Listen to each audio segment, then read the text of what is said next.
Each day is a new opportunity for greatness. Give yourself a pat on the back because you are now tuned into the show where you learn to define and achieve success to create authentic power. The show that gives you a new angle, a new perspective on personal growth. Welcome to the Sprouting Success Podcast. My name is Remy Ellis. I'm your host today and every day. Today's topic is communication keys for a better life.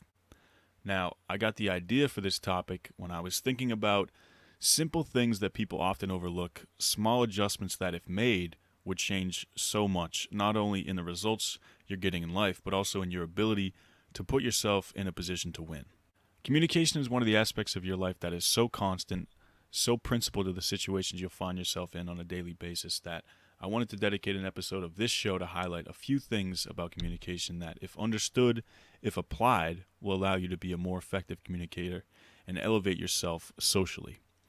Consider this episode guidance on social skills, as communication is one of, if not the most important social skill one could have. Some of this information you might know. If that's the case, let this serve as a reminder. Check yourself against these points. Make sure you're keeping them top of mind as you navigate situations and conversations you're having with others. Now, in preparation for today's episode, I read an article speaking to the differences between verbal and nonverbal communication, and I think we've all heard some iteration of the statistic that says a very large percentage of all communication is nonverbal. I've heard before 85%. This particular article gave the range from 70 to 93% of communication is nonverbal. So let's just, for the sake of argument, run with that 93% number for the sake of today's show. That nonverbal communication is obviously important, and we may do an episode on nonverbal communication as sort of a sister episode to this one today. But today we'll be focusing on that 7%, the verbal communication, so speaking, listening, outwardly talking to others. If you can master this 7%, add that to the 93% nonverbal piece, you got yourself 100% made, so let's get into it. Point number 1, be open to new ideas and points of view. Pause there for emphasis. Now, you might be thinking, okay, that's how we're going to play this topic. Well, hear me out, right? That's the focus of this first point. You may have heard this before or quote-unquote know that you need to be open to new ideas, but what does that look like in your life? Are you open?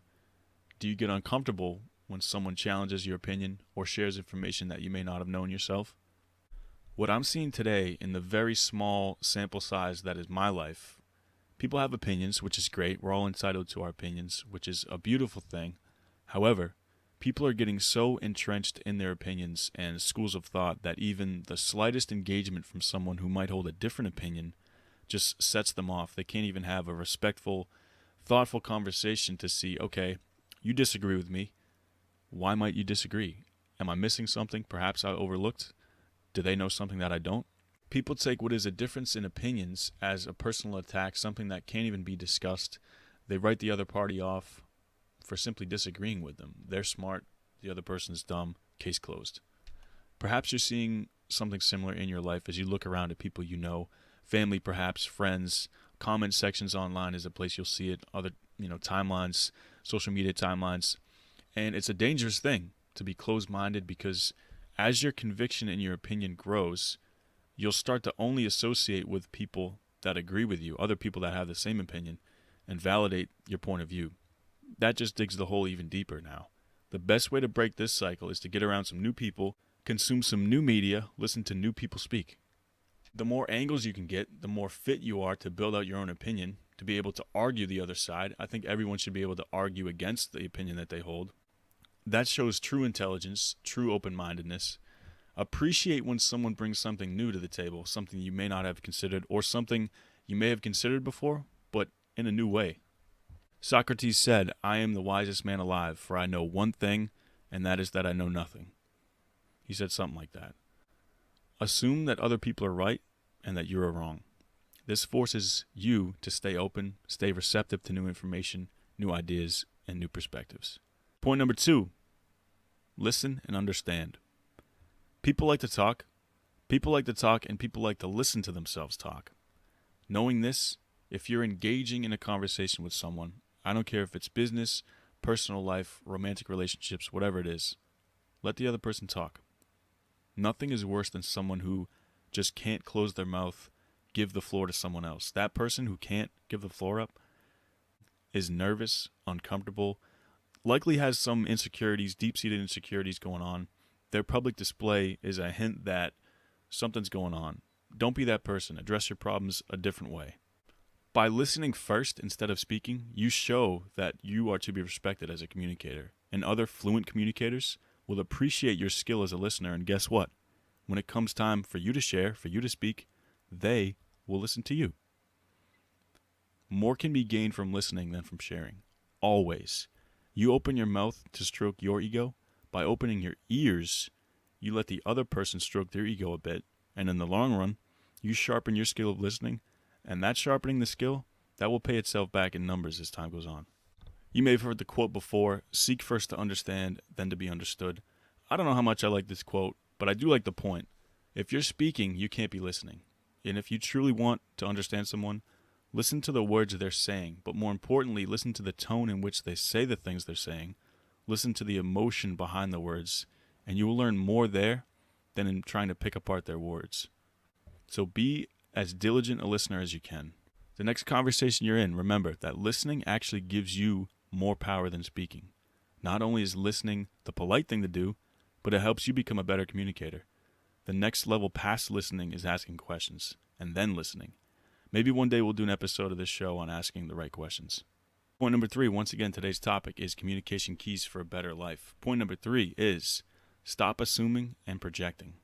Quick story for background on this point. Last night from the day that I'm recording this, not the day you're hearing this, I was in a store. I grabbed a few items. I was checking myself out in the self-checkout, right? I skipped the lines. I hate waiting in line. So I go to an open register, open self-checkout. I start scanning my items. I picked up 4 different bottles of paint, small bottles of acrylic paint, and a few other things. I scanned everything I had. I put it in the bag off to the side, took out my card to pay, and then from over my shoulder, I hear a woman's voice say, "Aren't you going to pay for all those paints?" I turn my head, and there's a store employee peeking over my shoulder, looking at the screen I have displaying all the items I rang up, looking in my bag to check that I paid for these paints. Now, mind you, these paints were 54 cents a bottle, and I had, in fact, scanned them all. I told the woman this, and she said, "Oh, okay, I just wanted to make sure," and walked away. Fine, no problem. On my drive home, though, I found myself getting a little annoyed that the lady assumed I was trying to lift these 54-cent paints from the store. Maybe it's because I was wearing a hood. Maybe it's because people steal from the store a lot. I don't know. But it was not a great customer experience for me in this store. And if I see this lady again, I'll remember her as the lady that assumed I was stealing. I tell you that story to tell you this. Don't assume. The best case scenario of assuming is that your assumption is right. And then what? Nothing really. But if you're wrong, anything could happen. And generally the consequences are bad and negative. When communicating, if you assume how another person feels or what another person will do, you've already lost. Arguably, the person that assumes is worse than the person that does not listen. But you don't want to be either of these people. Hear someone out, and if you don't understand them, just let them know that. Cutting out the assumptions in your life will clear up your vision, allowing you to focus on truths, goals, important things. The second piece of this point, stop projecting. This relates to you taking pieces of your life, your feelings, your thoughts, and projecting them on another person. This just sounds crazy, but we all do it. We're all guilty of it. To be an effective communicator, you need to think less about yourself and think in terms of the other person's self-interest. Do not project your desires onto them. Instead, hear their desires and mirror them back onto the speaker. This shows you understand where they're coming from. It helps open them up to you and will strengthen the line of communication. Let's recap today's topic, which is communication keys for a better life. Point number 1, be open to new ideas and points of view. Assume other people have value to add and fresh perspectives that can help you.